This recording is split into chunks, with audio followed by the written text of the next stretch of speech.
Hi, I'm Steve Atkin, Distinguished Engineer at IBM, and today I'm going to show you how you can use Watson Speech-to-Text to generate caption files for videos.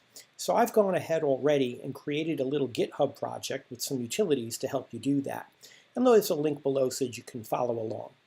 The first thing that you'll need to do is to clone the Subtitler GitHub repo, and you'll find a link below to help you get started with that. Then you'll also need to set up credentials for Watson Speech-to-Text. So the way to do that is go out to the Bluemix catalog and then select Watson Speech-to-Text. Once you do that, go ahead and create an instance of Watson Speech-to-Text. And we're going to go ahead and use this instance in the Subtitler utility. Now once you have your service instance for Watson Speech-to-Text created, you'll need to copy the credentials from the service over into the Subtitler utility, and specifically you'll need to copy the credentials and put them in the speechcredentials.json file. When the Subtitler utility runs on your machine, it's also going to make use of FFmpeg, so you want to make sure that you have FFmpeg installed on your machine.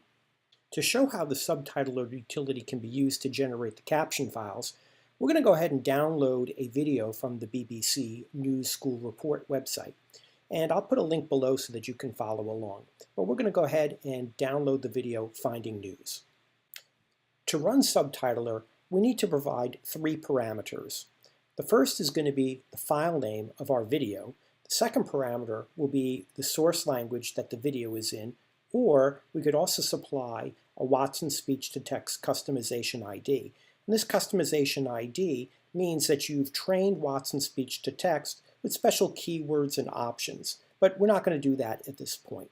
And then the last parameter is whether or not we want sentence casing to occur. The default is yes, and we're going to go ahead and run this with all the default options. So from the command prompt, I'm just going to type node subtitler and the name of my video, findingnews.mp4, and this video happens to be recorded in England, so we're going to choose en-gb for the language, and then we're going to select yes to go ahead and create the captions files for us.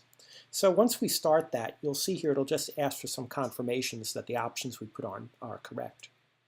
Then what will happen is we'll automatically extract the audio file, and then we'll start generating the subtitle numbers. And then what you'll see here is we're going to be calling Watson Speech-to-Text underneath the covers, and we'll be generating our subtitle file here. And it just takes a few moments to run. Typically no more than a few minutes, but this depends upon the length of your video, obviously. Okay, so now Subtitler has finished processing our video file, and you can see here we've generated two files. The first is findingnews.srt, and that's actually our SubRip captions file, and we'll take a look at that in a moment. And then we have another file called findingnews_events.json, and this file contains all the raw events that Watson Speech-to-Text generated as it was processing the audio out of your video file. So let's go ahead and take a look at those files. Okay, so let's take a look at the captions file that got generated for us.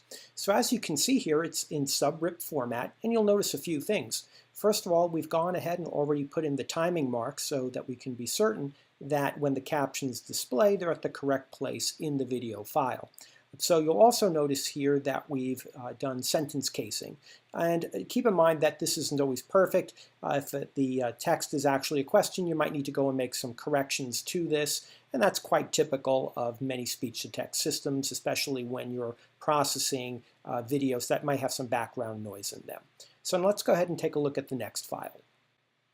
In the events.json file that we have displayed here, you can see here are all of the events that Watson Speech-to-Text recognized. So there you can see the text segment that was captured, and you also can see the timing marks for each word that was spoken in that segment. So you can go ahead and take a look at that if you want to see more detail of actually how Watson Speech-to-Text captured information from the video. Okay, so there you have it. We've generated a caption file for a video, and now you can go ahead and use that caption file and watch it in any particular viewer you like. In the next set of videos, we're going to show you how you can actually take that caption file that we've generated and actually translate that into other languages. So stay tuned and we'll have another video to show you how to do that.